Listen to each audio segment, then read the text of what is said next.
Hi everybody, welcome to Can Do Baking. I'm your host Samantha, and today we are going to be making a spin on the classic oatmeal cookie. This oatmeal cookie is going to be loaded with deliciousness, so I encourage you to just go ahead and dive right in. Before we start the recipe, don't forget to hit the subscribe button and to review the ingredients and kitchen list in the description section. Also very important, as you're shopping, make sure you get the old-fashioned rolled oats and not the instant oats in order for your cookie not to come out mushy. All right, so to make the recipe easier, I've broken it into sections. So the first section, we're going to do what I call dry prep. And for dry prep, we're basically going to combine our all-purpose flour,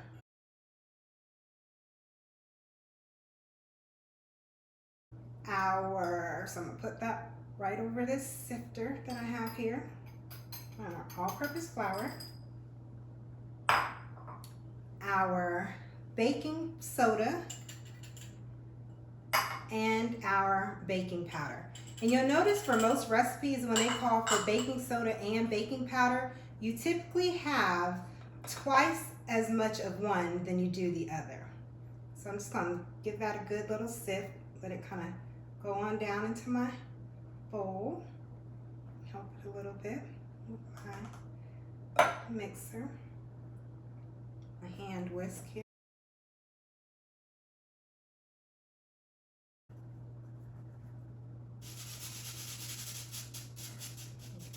Parts.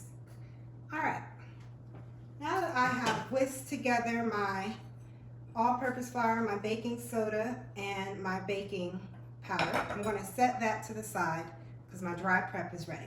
So now I'm ready to move into the main ingredients. So you'll begin by creaming together your room temperature butter, your brown sugar, and your granulated sugar. Now, if you don't have room temperature butter, it just means that it's going to take you longer for the creaming process. That's why it's easier to start with room temperature ingredients. So I'll put that in. Put in my granulated, my brown sugar. I'm using light brown sugar for this recipe. You may want to use dark brown sugar. The reason I chose light brown sugar is because I'm offsetting the sweetness with granulated sugar. The difference between light brown and dark brown sugar is the amount of molasses. And I don't want my cookie to be too sweet, so I've just opted for just some light brown sugar. But remember, it's always double the amount of brown sugar to granulated sugar.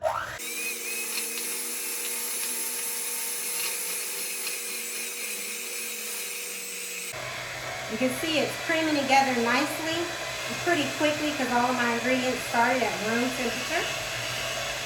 So everything is just incorporating nicely.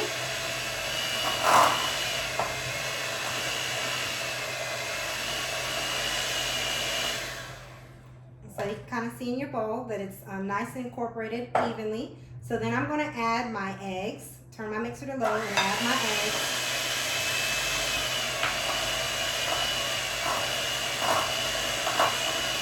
Just mix it until it's incorporated. Turn it down, add my vanilla extract and my kosher salt.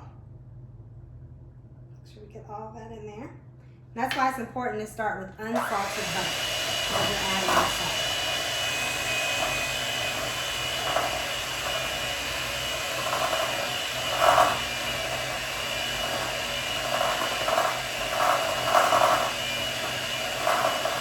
Notice how I'm making sure to scrape the sides of the bowls as I'm going to get all the little bits and pieces to make sure we get all of our goodness in our oatmeal cookie.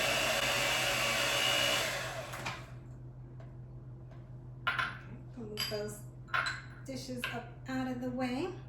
And so now it's time to start incorporating our dry prep into our butter mixture. So I'm going to start by putting in about half of my dry prep mixture.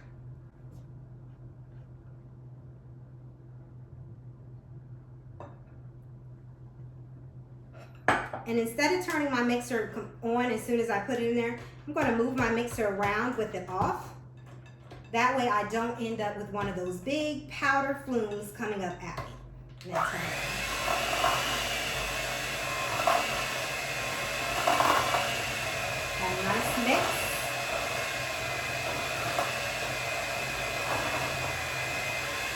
Just mix it till it looks a little wet. And so now I'm ready to add the rest of it. Rest of my mixture.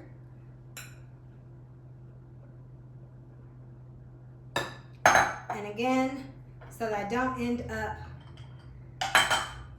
with a powder flume, I'm going to mix it down with my mixer off, just so that my blades of my blender get that mixed together a little bit, and then turn it off.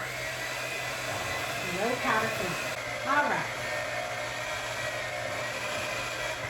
So now I have the base of my oatmeal cookie, and it's time to start layering in the goodness. So the first thing we want to add in is our rolled oats. So I'm just going to pour that in.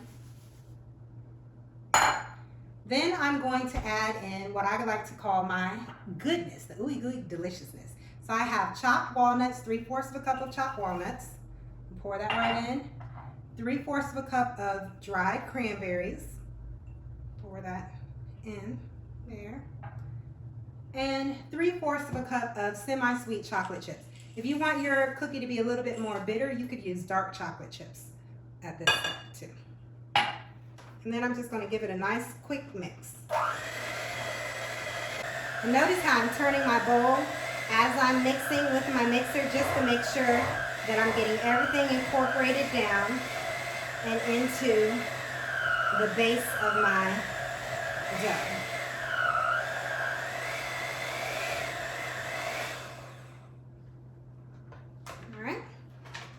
So now, as you can see, everything's nicely mixed together. So here's the part that's a little bit different. Make sure I get all that goodness right off of that blender. Don't want to leave anything there, because that could actually be a whole additional cookie that we left on the mixer. We don't want to do that. Okay.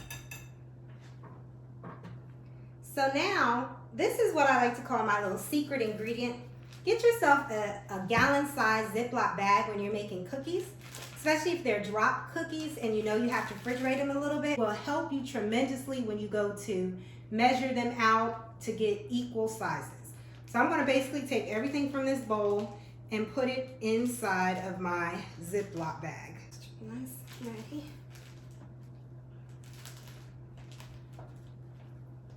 I'm just going to scoop that in. All the goodness into one Ziploc bag. That's why I like to use a baking spatula here. It just makes it easy to scrape the bowl. Okay. So now that I have everything in my Ziploc bag, this is the part where some people stop and just put it in the refrigerator. You don't want to do that. You want to actually mold your dough in your bag. So I'm going to close it up, not all the way, just leaving myself a little bit, about an inch if you use your finger, about a little inch and a half of space here. Lay my bag down, and I'm just going to kind of press that dough out to fill up the bag. The reason you're leaving that little air pocket is because as you press, you have to have a space for the air to go out. And so you're basically forming your cookie dough. You know, like when you go to Walmart or any of those other big box stores and you buy your ready-made dough and it comes in the flat rectangle, same thing, you've made your own rectangle. Just to kind of aid with the process, got my rolling pin here.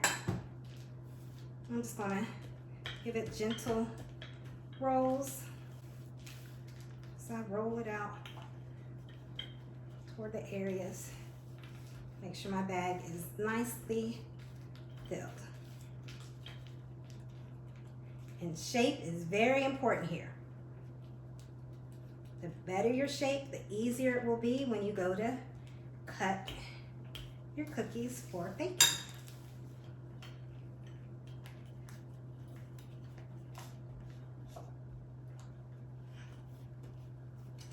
You want them to be just about done, nicely rolled. to my edges. So now I'm going to close that little part that I have left open. All right, so you just finished rolling out your cookie dough, making sure that it's nice and rectangular based on the shape of your bag. Mine's a square.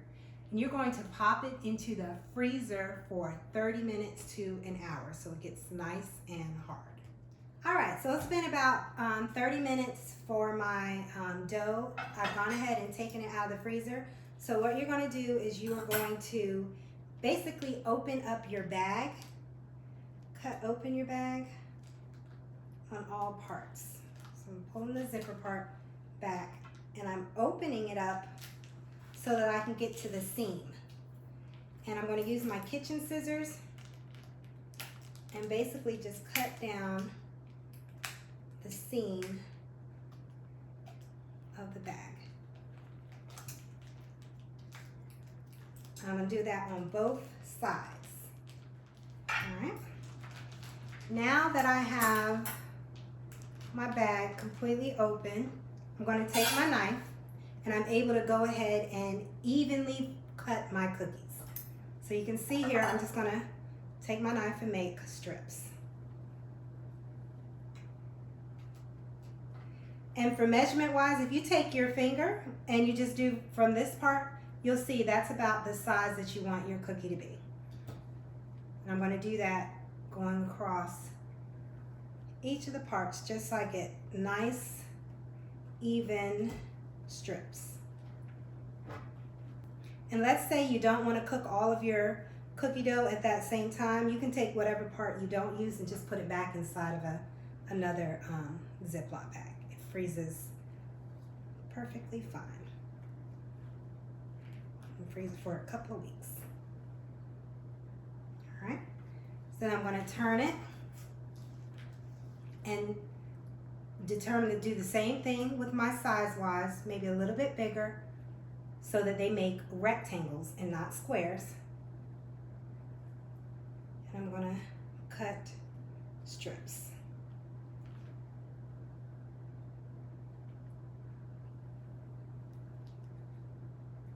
That's why I was saying it's so important when you were putting it in your bag to make sure that they were as even as possible and it went all the way to all the edges, because you don't want to short anybody on their cookie.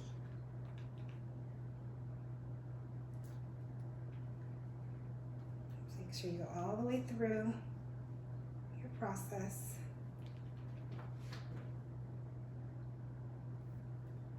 And I have already turned my oven on to 375, so if you hear it beeping, it's because it's warming up. It's needed for 375 for our cookies. All right, so now I'm ready to start putting this on my cookie sheet. I like to use wax paper when I'm cooking oatmeal cookies because of the brown sugar having the molasses come out. It makes the cookie kind of flatten out, and it seems to respond better on wax paper than parchment paper. So I'm pretty much just going to take it and place them. Make sure I have about 2 inches apart on my cookie sheet as I place my cookies. And they have set up so well, so it's so important to do that freezer time with oatmeal cookies.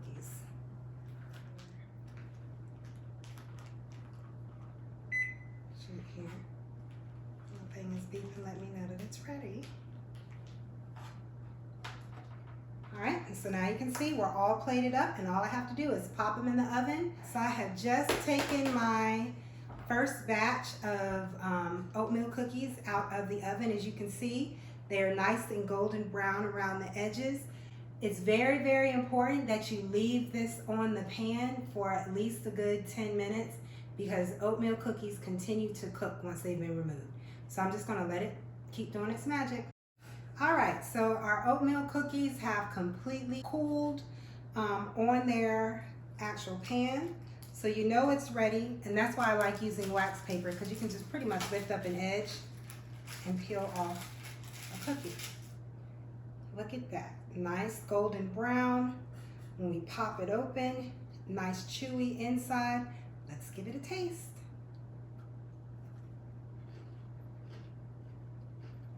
Spot on. Chewy inside, slightly crispy on the outside. Perfect cookie for dumping in some milk. Brings back the taste of oatmeal growing up. Nostalgia on a plate. Go ahead and put in the comment section if you try out this recipe, how it worked out for you, if you changed anything, what pieces did you add, and enjoy. And what do you think I should cook next?